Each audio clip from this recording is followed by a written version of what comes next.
reading is from Exodus 24:12-18. The Lord said to Moses, "Come up to me on the mountain and wait there, and I will give you the tablet of stone, the law and the commandment, which I have written for their instruction." So Moses set out with his assistant Joshua, and Moses went up in the mountain of God. To the elders he had said, "Wait here for us until we come to you again, for Aaron and Hur are with you. Whoever has a dispute may go to them." Then Moses went up on the mountain, and the cloud covered the mountain. The glory of the Lord settled on Mount Sinai, and the cloud covered it for 6 days. On the 7th day he called to Moses out of the cloud. Now that appearance of the glory of the Lord was like a devouring fire on top of the mountain. In the sight of the people of Israel, Moses entered the cloud and went up on the mountain. Moses was on the mountain for 40 days and 40 nights. The second reading today is from Matthew chapter 17, verses 1-9, the Transfiguration. 6 days later, Jesus took with him Peter and James and his brother John, and led them up a high mountain by themselves. And he was transfigured before them, and his face shone like the sun, and his clothes became dazzling white. Suddenly there appeared to them Moses and Elijah, talking with him. Then Peter said to Jesus, "Lord, it is good for us to be here. If you wish, I will make 3 dwellings here, one for you, one for Moses, and one for Elijah." While he was still speaking, suddenly a bright cloud overshadowed them.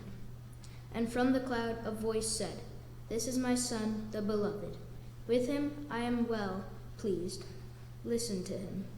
When the disciples heard this, they fell to the ground and were overcome by fear. But Jesus came and touched them, saying, "Get up and do not be afraid." And when they looked up, they saw no one except Jesus himself alone. As they were coming down the mountain, Jesus ordered them, "Tell no one about the vision until after the Son of Man has been raised from the dead." Let us hear what the Spirit is saying to the church. Thanks be to God.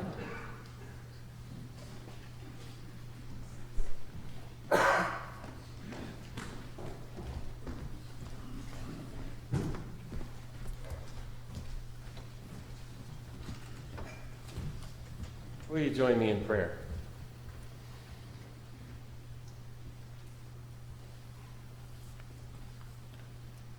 O loving God, this is no mountaintop where we stand in this moment, but we know that you are with us, and we open to your presence, and we open to your influence in this time. Amen.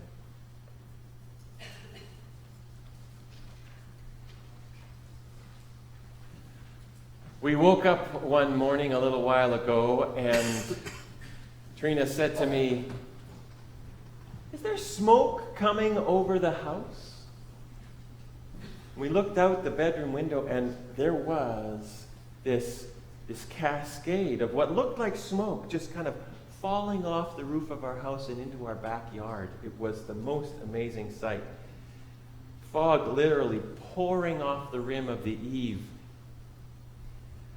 It wasn't so thick that there wasn't enough light, so there was also light in that backyard, and it was quite spectacular.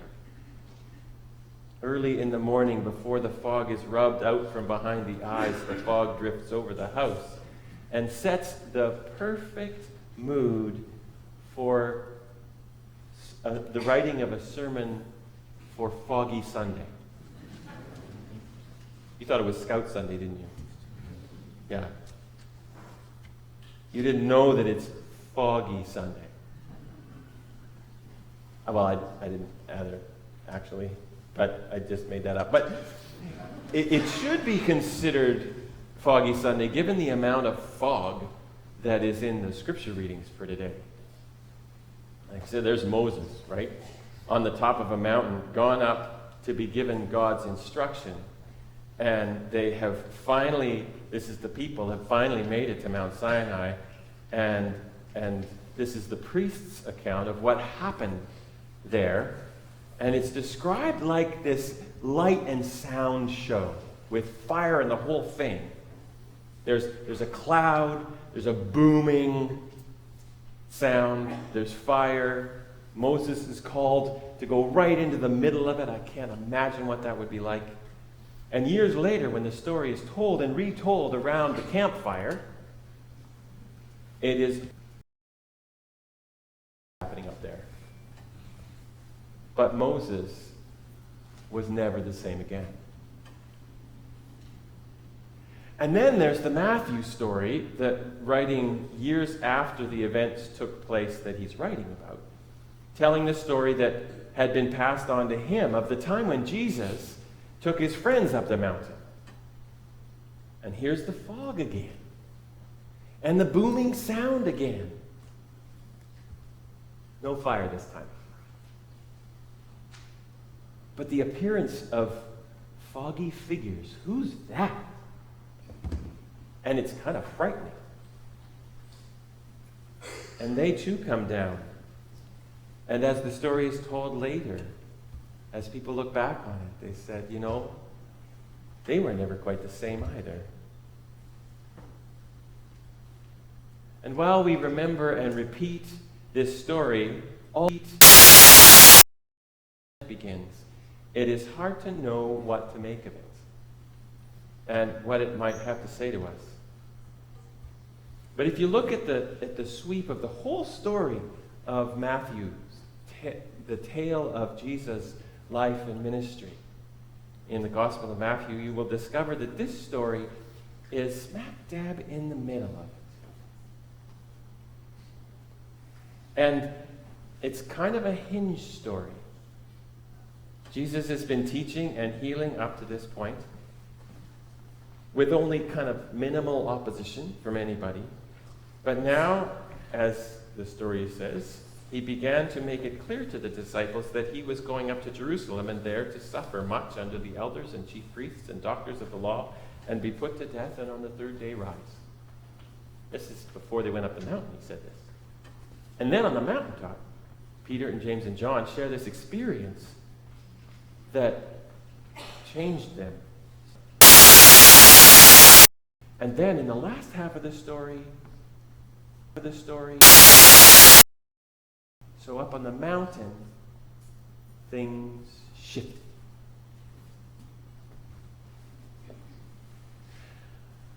Not sure how long ago it was when a young Canadian astronomer named Walton climbed stiffly down from a frigid platform of a massive telescope in northern Chile and went to look at the photographic plates that had been his night's work.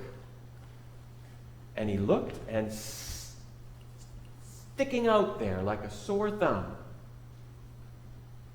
there was something that should not have been there. And this is what it looked like. A nebula. You know what a nebula is? No. Well, it's like the gold medal, Olympic gold medal of astronomers. If you find one of those, you've won. Right? It is the cloud of luminous dust that is created at the birth or the death of a star. And he saw it. And because he was the first to see it, it's called the Walton Nebula. And his life was forever changed. Thank you. Archimedes, ancient guy, settles into a nice warm tub of water after a long day, and as his body sinks into the water, he notices how the water rises on the side of the tub, and he realizes He's got it. He's figured out how to measure the purity of gold. And he jumps out of the tub and he wraps a towel around himself and he runs through the house saying, Eureka! I found it! He figured it out in the bathtub. And from that moment, his life was forever changed. Hinge moments, moments in time where, whack, your life has changed. Turning points. So a hinge moment in life is a moment when the fog clears and you face whatever truth you face to face. Sometimes it can be an awful truth of an illness or the breakdown of a relationship. And sometimes it can be a long wished for truth. Like when I was in grade 6 and had always struggled to learn to read, and I was always pulled out of class because I was, well, I won't tell you all the things that people of my age would name me because of that. But of that, trying to say to me from my very beginning, you're just on a different time path. Oh. Flip. The hinge turns, and my life was never the same. Finally, Eureka! I got it.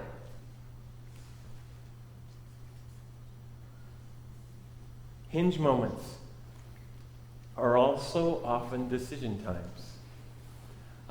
If this is the way if this is what life is really about, then I have some choices to make. If this is the situation as it really is, then we have some choices to make. And those moments of truth are also moments of decision. Heavy things turn on hinges. I ran across a couple of beautiful, look at the door on the right-hand side. Those flowery things, those are hinges. And these, well, heavy things in life turn on hinge moments. Peter, James, and John climbed laboriously down from the mountain, having spent the night sleepless and watchful in prayer with Jesus. Undoubtedly, they were bewildered by all that they'd seen and heard up to that point, especially the stuff that he had said about suffering and death. What the heck is he talking about? And then in the night, something happened. Something turned, a light bulb came on, enabling them to make a little bit of sense of what had up to that point been really foggy. Sense came out of the nonsense that had been present up till then. Jesus was transfigured before them. His face shone as the sun, and his garments were brilliant. And they went, ooh. And he was with Moses and Elijah, and they went, whoa. And he was... Eureka moments are not an everyday experience for us. The truth about life and the universe is not always clear. Really, it isn't. We live much of our life in the fog. I mean, that's why Paul talked about, we see dimly as in a mirror, and I know the analogy doesn't exactly work anymore because our mirrors are way clearer, but that's what he was talking about. We walk through life not quite able to see anything, including ourselves, very clearly. The ways of God, the mystical ways of life, are pretty murky. However, I am convinced that had our Mr. Walton never spent day after day, week after week, month after month, year after year, climbing the steps of that telescope, and put in the time and understood what he was looking at, he never would have had his name on a nebula. Because Archimedes' name, that trying in the fog to figure out, that never would have jumped out of that tub and gone, yes, I got it. These moments rest on long time of struggling in the fog.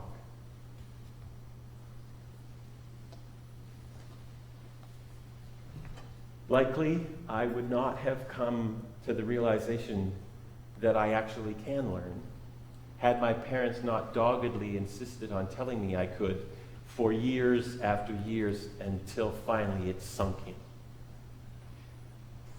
It takes time. The transforming experiences are moments in the fog.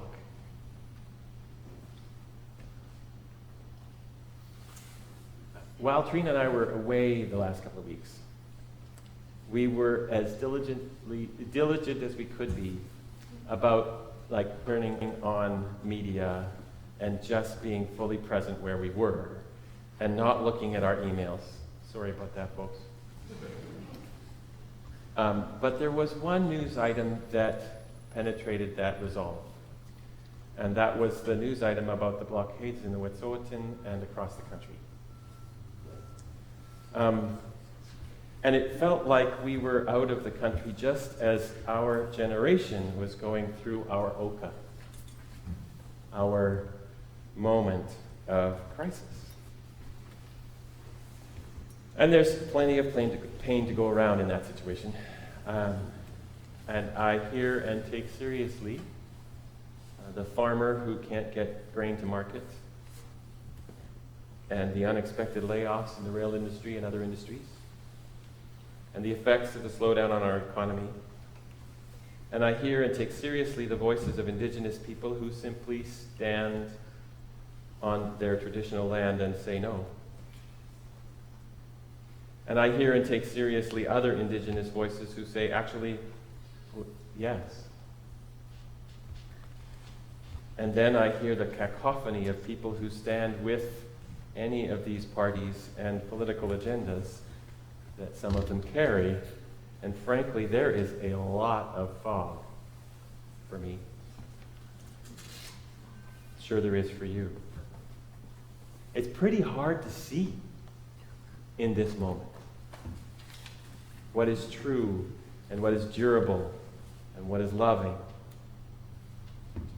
Which is why I'm not going to blaze in with a definitive opinion right now.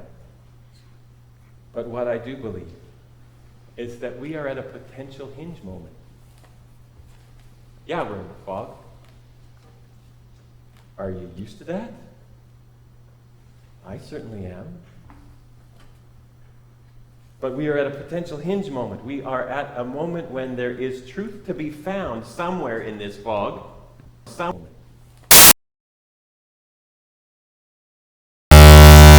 And who we will be as Indigenous and non-Indigenous people going forward. There is truth to be found there in this mess. I believe that there is truth to be found about how we move forward in just and faithful ways, given our history of taking land without a treaty, of imposing a rule of law that was unfamiliar to those who had a rule of law for thousands of years before that, and calling it the Indian Act. A history marked by residential schools.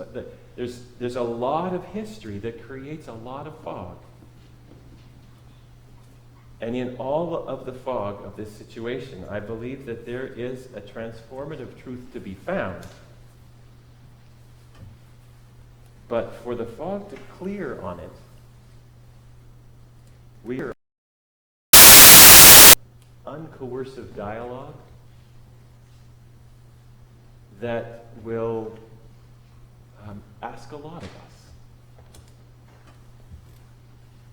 It's not easy. It takes patience. It's a mess, and fog, and frustrating. And nations whose land this actually is, and whose decision-making process will govern it, is up for grabs. So it's big.